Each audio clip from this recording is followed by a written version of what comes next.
mayroong panahon pala na umiiyak po siya ngayon. Sabi po ng ating kaibigan, bakit po? Nasabi po niyo kaibigan.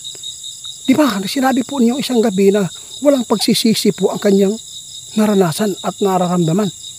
Ginawa lang po niya yung tungkulin po niya para po ay yung mga tao, maingatan po sa mga taong mapagsamantala at mga demonyong mga ginagawa. Bakit po nasabi po niya umiiyak? Minsan umiiyak po siya ng gabi. Totoo yung kaibigan? Paktay na. Guys, mayroong nakuha si kaibigan lang po ha. Mayroong gabi na umiiyak si tatay.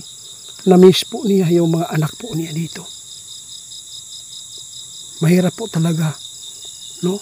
Lalo na ay lagi po niyang kasama-kasama. Kung saan po siya pupunta ngayon, iwan ko lang kung sino po yung nandyan sa Netherlands, si Vice President, no? Nagsisisi man siya dahil po sa kanyang desisyon na si Sara ay patakbuhin lang po ng Vice President. Kasi po, doon lang siya nagsisisi. Pero yung ginawa po niyang pagbigay po ng batas noon, na yung sinasabing war on drug, wala po siyang pagsisisi doon guys. Pero nakakaawa lang po si tatay ngayon kasi matanda na, no? Tapos ganito ang nangyari. Sana naman po ay makakabalik na po siya kaibigan.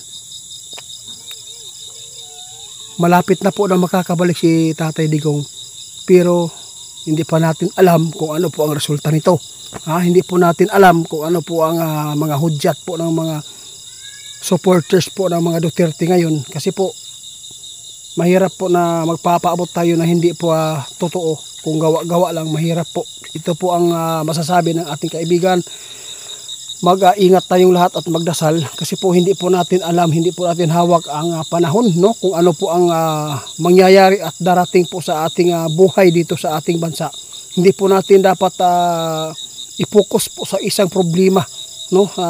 Tulad po ng pagka-arrest po ni tatay, dapat po sana yung mga namumuno sa atin at dapat mag-ingat at babantayan po kung sino man po yung mga taga-ibang bansa na mga malulupit na naghahabol po dito sa Philippines. Dapat po mag-ingat tayo kasi hindi po natin alam, lalo na po ay nagkakagulo tayo, lalong humihina ang ating bansa. Kaibigan,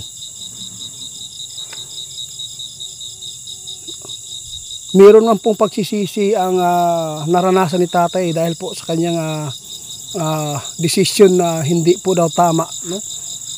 Nakita lang daw niya ba ang panahon na yung anak niya kung pinatakbo, siguro hindi po daw magkakaganito po ang ating bansa. No, sabi po ng iba, nirespeto po ang ating bansa ng China. No, mula lang si Tatay Digong po yung namumuno. Hindi po ito binibinta, kundi yung mga tao lang naninira na binibinta po daw ito. Yun lang po. Hindi po natin alam kasi sino po talaga ang nagpapapasok po dito. No? Batas pa ang ipinapatupad, di ba? Doon po niyo makikita kung sino po sa kanila ang totoong malasakit po sa kapwa nating Pilipino, sambayan ng Pilipino. Kaya kaibigan, ano man po ang inyong makikita pa ngayon, pwede po inyong ihabol ngayon na may paabot po natin na sana ay wala na pong mangyayari pang kaguluhan na tulad ngayon na sa susunod po ng mga makapalit nito, no, sa pagkapresidente. Kung tatanungin kita kaibigan, may puruhan po ba talaga na maging presidente po yung mga Duterte ulit? Hindi na po yan mawawala, no? Nakasulat na yan guys, no? Nakasulat na yan sa palad. Grabe, maligingon guys, lisod pildihon ang mga Duterte karon, lalo na nakikita po nila na pinapakialaman po tayo ng taga-ibang bansa. Kaya doon po nagkamali po yung mga desisyon ng namumuno sa atin ngayon. Dahil po sa mga tao na nagtraidor sa kanyang mga paligid para lang si Duterte ay madiin. Dahil po ang gusto po nila mapapahiya yung mga Duterte. Sa totoo lang guys, hindi naman po totally na sila po yung kasalanan lahat sa patayan noon, no? Tama po yung sinasabi nila na yung mga adik ay unay-unay o patay. Yun po. Kasi po ayaw po nila malamangan. kaibigan, mayroon po akong gustong malaman po sa inyo. Oo. Ano po bang mga balak po ng mga kumakalaban po sa bawat isa ngayon? Mag-amping daw mo, sabi natin kaibigan, hapit na ang eleksyon sa pagkasenador. Pag-amping mo kay tungod kay hindi pa dumating ang buwan na para tayo ay pumili, mag-ingat sa lahat po ng mga maging leader po sa mga politiko.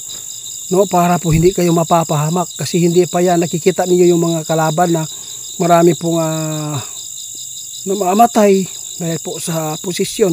No, mayroon pang malala diyan na pwede po nga ikakapahamak po ng mga tao, lalo na yung mga tao na lalong die hard sa kanilang mga gumagamit sa kanila.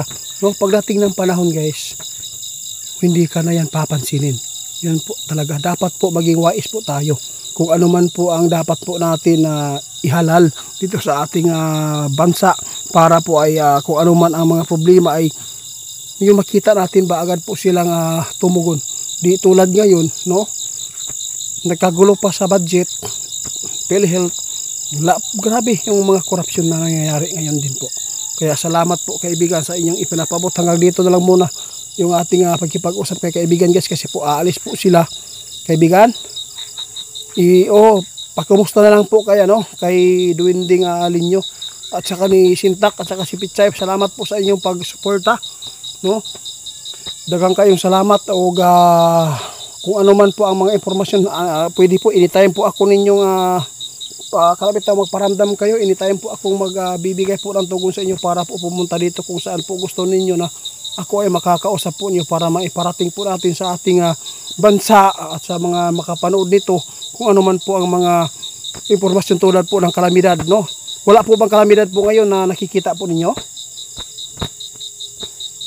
Ay, salamat. Walang kalamidad po muna ngayon guys, no? Sabi natin kaibigan, medyo tahimik pero hindi po tayo magkampante kasi may lindol po nangyayari nung isang araw po dito sa Mindanao.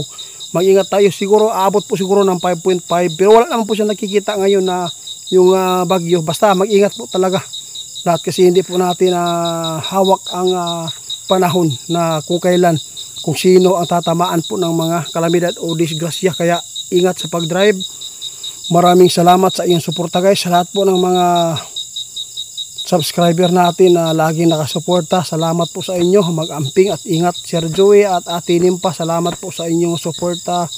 Ma'am Jo Antiway, salamat po. At saka si Ate Raika Jin Yamamoto at saka si Ate Angel.